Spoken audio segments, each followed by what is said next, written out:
Hello friends, welcome to my YouTube channel. তো এখন কথা বলবো একটা বাংলা ফিল্ম নিয়ে, যেটা জি5-এ ওটিটি প্ল্যাটফর্মে রিসেন্টলি রিলিজ হচ্ছে এবং এটা হচ্ছে আবির চ্যাটার্জি অভিনীত আমি জয় চ্যাটার্জি, যেটার মধ্যে আবির চ্যাটার্জি ছাড়াও আছে জয়া আহসান। তো আমি জয় চ্যাটার্জি ফিল্মটা কীরকম হলো সেটা নিয়ে তোমাদের সাথে কথা বলবো, তো ভিডিওটা কিন্তু অবশ্যই দেখবে। এই ফিল্মটার ব্যাপারে আমি সত্যি ওয়াকিবহাল ছিলাম না, কারণ ফিল্মটা যখন এসেছিলো তখন আমি ফিল্মটার ট্রেলারও দেখিনি, তো ফিল্মটার ব্যাপারে আমার কোনো রকম আইডিয়া ছিল না।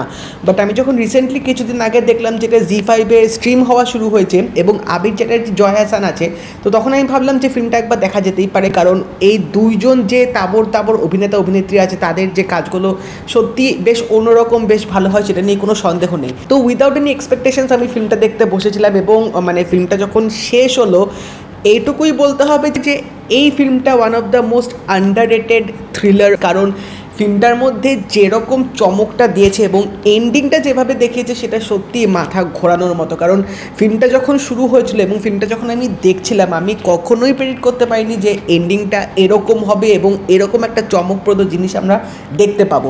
তো গল্পটা যদি একটু করে বলে দিই, এখানে আমরা দেখতে পাচ্ছি আবির একটা ক্যারেক্টারের প্লে করছে যার নাম হচ্ছে জয় চ্যাটার্জি, যে হচ্ছে খুব সাকসেসফুল একজন বিজনেসম্যান, একজন বিজনেস টাইকুন বলা যেতে পারে, যার আদর্শ হচ্ছে সব কিছু পারফেক্টলি হতে হবে, সব কিছু টাইম মতো হতে হবে এবং তিনি এখানে কাউকে কোনো দ্বিতীয় চান্স দেন না।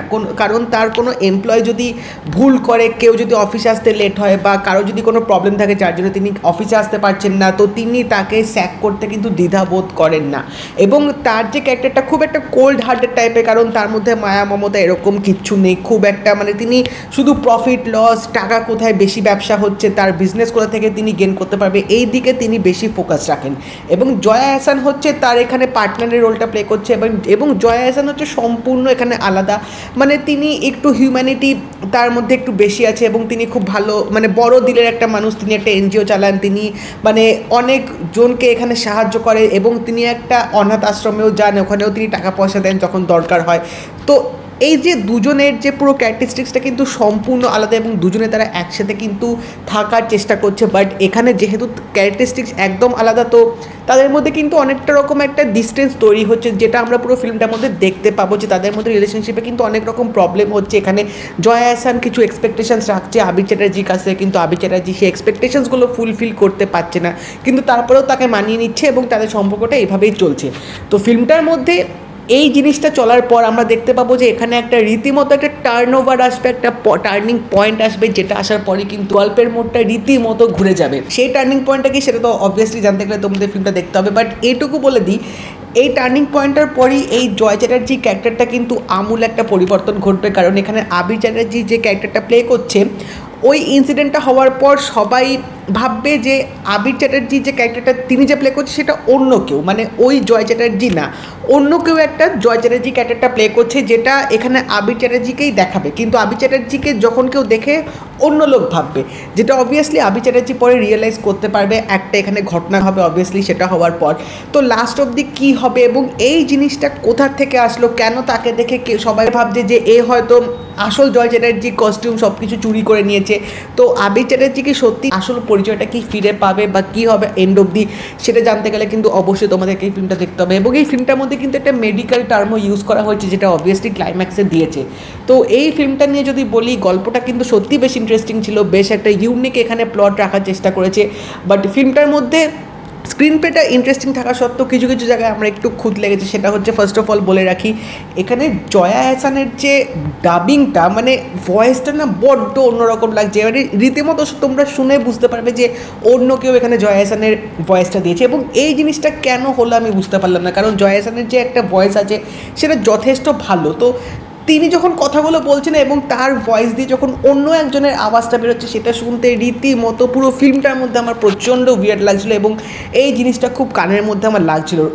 সেকেন্ড যে জিনিসটা আমার একটু খারাপ লেগেছে সেটা হচ্ছে এখানে জয় চ্যাটার্জির যে ক্যারেক্টারটা সেটা কিন্তু সেরকম অত কিছু এক্সপ্লোরেশন করেনি বা সেরকম এস্টাবলিশমেন্ট কিন্তু দেখানি, কারণ ক্যারেক্টারটার মধ্যে সেরকম কিন্তু ছাপ ফেলতে পারেনি সেরকম, মানে খুব ডিটেলিং বা ক্যারেক্টারটা যে এত কিছু প্রবলেম হচ্ছে, এত কিছু যে ফেস দিয়ে যাচ্ছে, তো তার মধ্যে যে কিছু আমূল পরিবর্তন ঘটবে সেরকম কিন্তু ওভারঅল আমার ক্যারেক্টারটা দেখে মনে হয়নি। তো আবির চ্যাটার্জি অভিনয়টা কিন্তু খুবই আমার সাধারণ লেগেছে, সেরকম আমার খুব ইমপ্রেসিভ কিন্তু মনে হয়নি। এবং ফিল্মটার লুক অ্যান্ড ফিলটা কিন্তু খুবই ভালো, কারণ এখানে কিছু পাহাড়ে সিনেম্যাটিক শট দেখেছি যেগুলো আমার বেশ ভালো লেগেছে। ওখানকার যেভাবে পুরো ক্যামেরা ওয়ার্কটা করেছে, যেভাবে পাহাড় পর্বতের যে পুরো সিনারিটা দেখেছি সেটা কিন্তু বেশ ভালো লাগছিল। এবং তাছাড়াও ফিল্মটার মধ্যে বাকিদের যে অভিনয়টা ছিল, স্পেশালি এখানে অনাথ আশ্রমের যে মানে চালাচ্ছে, পরিচালনা করছে সেই মহিলার কিন্তু অভিনয়টাও আমার বেশ ভালো লেগেছে। এবং অবভিয়াসলি এখানে যে একটা মেসেজ বা একটা যে রিয়েলাইজেশন রাখার চেষ্টা করেছে সেটা হচ্ছে সব কিছুই কিন্তু টাকা পয়সা দিয়ে মাপা যায় না, টাকা পয়সার ঊর্ধ্বেও কিন্তু একটা জিনিস অবভিয়াসলি আছে, সেটা হচ্ছে মনুষ্যত্ব। কেন বলছি মনুষ্যত্ব? কারণ এই ফিল্মটার মধ্যে আবির চ্যাটার্জির সাথে এখানে দুরকম ঘটনা ঘটবে এবং অনাথ আশ্রমের কিন্তু একটা বিশাল বড় ভূমিকা প্লে করছে। অ্যাক্সিডেন্ট হওয়ার আগে একটা পার্ট প্লে করছে এবং অ্যাক্সিডেন্ট হওয়ার পরেও তার জীবনে যে ঘটনাগুলো ঘটবে সেখানেও কিন্তু অনাথ আশ্রম তার জীবনের সাথে জড়িয়ে যাবে। তো এখানেই তিনি পরে রিয়েলাইজ করবে যে না, এখানে মনুষ্যত্ব, হিউম্যানিটিটা কিন্তু আসল, সব কিছু টাকা পয়সা দিয়ে জাজ করা যায় না।